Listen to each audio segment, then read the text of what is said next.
Outside the talks, at an anti-Assad demonstration, there had never been an expectation of a breakthrough, but there had been hope.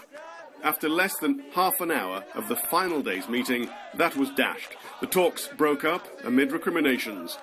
UN envoy Lakhdar Brahimi knows that means the killing goes on. I'm very, very sorry, and I apologize to the Syrian people that their hopes, which were very, very high that something will happen here, I apologize to them that on these 2 rounds we haven't helped them very much. And the suffering goes on.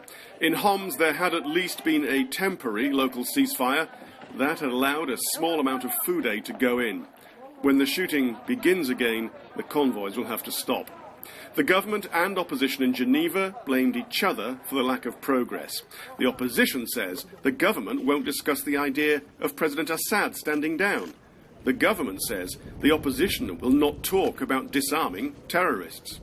When we sat down, it turned out they want to accept the agenda, but to focus only on one track, on the issue of terrorism. We immediately accepted the draft agenda, while the other side did not.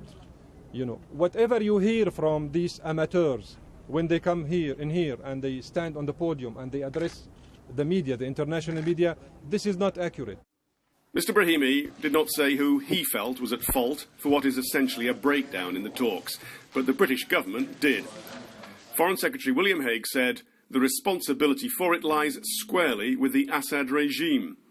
The regime refused to discuss the issue of a transitional governing body, an issue that is at the heart of the negotiation and an essential means of ending the conflict. And across the country, more violence. The army and opposition forces fought each other, and the main opposition took on the jihadist groups from whom they've split. The death toll since March 2011 is approaching the 150,000 mark. The failure of talks in Geneva ensures that figure will be reached. Tim Marshall, Sky News.